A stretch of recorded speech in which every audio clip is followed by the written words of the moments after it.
जिल्हा परिषद आणि पंचायत समितीच्या निवडणुका चालू आहेत आणि याची रणधुमाळी मोठ्या प्रमाणात चालू आहे। आज आपण आलेलो आहोत ते जिल्हा परिषद मनेरी मतदारसंघामध्ये आणि इथे आपल्यासोबत आपण पाहू शकतायत जिल्हा परिषद मनेरी मतदारसंघाचे अधिकृत उमेदवार आपल्यासोबत साक्षी विशांत तळवडेकर देखील आपल्यासोबत आहेत आणि त्यासोबत त्यांचे सहकारी देखील आपण पाहू शकतोय। घरोघरी जाऊन आपले ते प्रश्न आहेत लोकांचे ते समजून घेत आहेत आणि त्यांना मार्ग कसा काढता येईल त्याचा प्रयत्न करतात। आपल्यासोबत आता साक्षी विशांत तळवडेकर आहे। काय सांगाल, कशा प्रकारे तुमचा प्रचार सुरू आहे आणि कशा प्रकारे तुम्ही कामं करणार आहात? नमस्कार, मी साक्षी विशांत तळवडेकर, जिल्हा परिषद महायुती अजून मला उमेदवारी मिळाली आहे। ते लोकांचा मी प्रतिसाद चांगला भेटत आहे। 9 तारीखला विजय आमचा महायुतीचाच असणार आहे। जसं आपल्यासोबत सर देखील आहेत, थोडक्यात तुमची ओळख करून द्या आणि तुमच्या पक्षाचं विजन आणि मिशन कसं असणार आणि कशा प्रकारे पुढील कामं होणार आहेत त्याबद्दल प्रेक्षकांना सांगा। मी जिल्हा उपसंघटक आहे शिवसेनेचा। आम्ही आता गेले 5-6 दिवस घरोघरी जाऊन या ठिकाणी प्रचार करतो आहोत शिवसेना भाजपा महायुतीचा, आणि घरोघरी गेल्यानंतर लोकांचा उत्स्फूर्त प्रतिसाद त्या ठिकाणी मिळत आहे। सरकारच्या माध्यमातून जी लाडकी बहीण योजना मुख्यत्वे करून राबवली गेली त्याचा चांगला उपयोग महिलांना झाला आणि त्या दृष्टिकोनातून आम्हाला महिला वर्गाचा उत्स्फूर्त पाठिंबा या ठिकाणी मिळत आहे। आणि उमेदवारसुद्धा आमच्या साक्षी तळवडेकर ह्या ज्या आहेत ह्यासुद्धा एक सुशिक्षित महिला आहेत आणि दुसऱ्या आमच्या पंचायत समितीच्या ज्या उमेदवार आहेत त्या सोनिया कुबल म्हणून आहेत, त्यासुद्धा या ठिकाणी सुशिक्षित आणि चांगलं या ठिकाणी त्यांचं पण काम आहे। त्यांचे मिस्टर विशांत तळवडेकर यांनी या ठिकाणी ह्या मनेरी गावामध्ये गेली 15 वर्ष सरपंच म्हणून काम केलेलं आहे आणि ह्या सगळ्याचा परिपाक म्हणून या ठिकाणी आम्हाला उत्स्फूर्त लोकांचा प्रतिसाद मिळतोय। या ठिकाणी गावागावामध्ये जे आमचे 24 या ठिकाणी 15-16 गाव जे आमचे आहेत जिल्हा परिषद मतदारसंघाअंतर्गत, त्या 15-16 गावामध्ये एक चांगली विकास कामं या आमच्या शिवसेना भाजप युतीच्या माध्यमातूनच झालेली आहेत आणि रस्ते म्हणा, पाणी म्हणा, वीज म्हणा, या सर्व प्रश्नामध्ये पायाभूत सुविधामध्ये अग्रेसर कामं या आमच्या मतदारसंघामध्ये झालेली आहेत आणि लोकांच्या याच्या पुढच्या सुद्धा ज्या समस्या असतील, वैयक्तिक स्वरूपाच्या असतील, सार्वत्रिक स्वरूपाच्या असतील, या सर्व समस्या सोडवण्यासाठी आम्ही सर्व पदाधिकारी आणि आमचे नेते हे कटिबद्ध आहोत। पालकमंत्री नितेशजी राणे साहेब, त्याचबरोबर या ठिकाणचे आमचे आताचे आमदार विद्यमान दीपक भाई केसरकर साहेब, या सर्वांच्या माध्यमातून विकास प्रक्रिया चांगल्या प्रकारे राबली गेलेली आहे आणि त्याचा फायदा सध्या आम्हाला प्रचारात या ठिकाणी वारंवार त्याचा आम्हाला प्रचिती येते आहे आणि त्या दृष्टिकोनातून आमचा 9 तारीखला जो विजय आहे हा आमचाच असेल आणि आम्हीच 9 तारीखला भाजपा शिवसेना महायुतीचे उमेदवार आमची साक्षी मॅडम आणि त्याचबरोबर सोनिया मॅडम या दोन्ही उमेदवार आमच्या भरघोस मतांनी निवडून येतील याची आम्हाला पुरेपूर खात्री आहे। इथे आपण पाहतोय सुशिक्षित उमेदवार त्यांनी उभे केलेले आहेत, तसेच महिलांचे प्रश्न देखील ते सोडवण्याचा प्रयत्न करतायत। मी सर तुमच्याकडे येतोय की तुम्ही आज सकाळपासून प्रचार करताय आणि तुम्ही घरोघरी गेलायत आणि काय तुम्हाला लोकांचे प्रश्न दिसलेत आणि काय तुम्ही कशा प्रकारे ते मूलभूत सुविधा असतील, रस्ते असतील, शिक्षण असतील, आरोग्य, याच्यावर कशा प्रकारे काम करणार?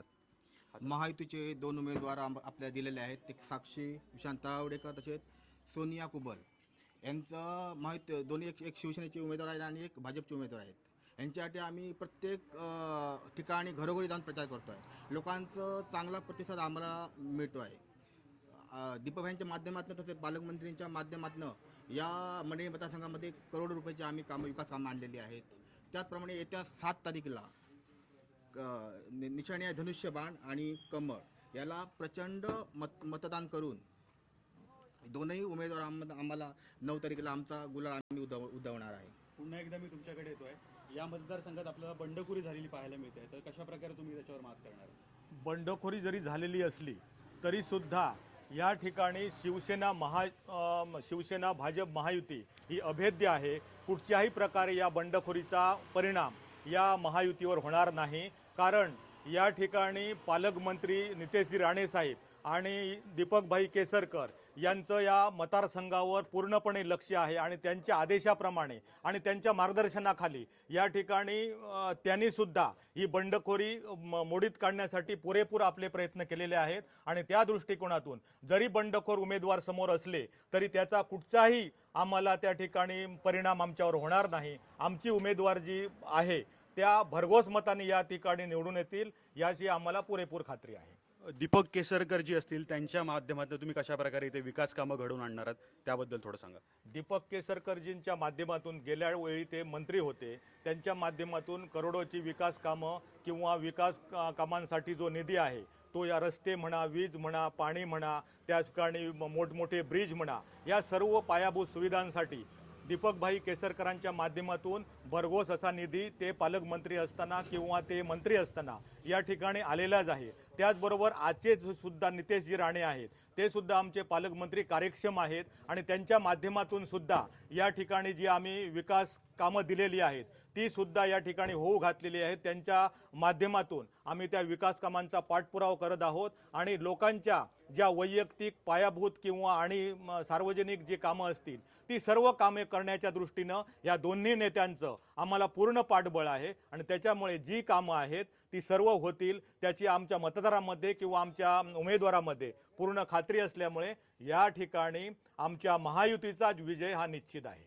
अगदी जाता जाता शेवटचा प्रश्न विचारतोय मी की मणेरी मतदारसंघ आहे त्यातले जे शून्य मतदार आहेत त्यांना तुम्ही शेवटचं आवाहन कसं कराल की तुम्ही मतदान कसं कराल? ना एवढंच आवाहन करू इच्छितो की खालून वरपर्यंत शिवसेना आणि भाजप ही महायुतीची सत्ता आहे. केंद्रामध्ये असो, राज्यामध्ये असो किंवा आता जिल्हा परिषद सुद्धा ही आणि पंचायत समिती ह्या सुद्धा ह्या प्रवाहामध्ये या विकास प्रक्रियेमध्ये ही सुद्धा सत्तास्थानं ही आपल्या महायुतीकडं आणि या सत्तेकडं असणे गरजेचं आहे आणि त्या दृष्टिकोनातून मग आमचं मतदारांना असं आव्हान आहे की सत्तेच्या बाजूनं राहिल्यानंतर विकास कामं ही आपल्याला होण्यासाठी कुठच्याही प्रकारे निधीसाठी ताटकळत राहण्याची गरज नाही. निधी आपल्याला भरघोस प्रमाणात या ठिकाणी मिळू शकतो. म्हणून सत्तेच्या बाजूनं राहून आपला विकास साधण्यासाठी सत्तेच्या बाजूने राहून या ठिकाणी लोकांनी मतदान करावं आणि आपला विकास हा त्यांनी आमच्या महायुतीच्या माध्यमातून साध्य करावा अशा प्रकारचं आम्ही मतदारांना आवाहन करत आहोत.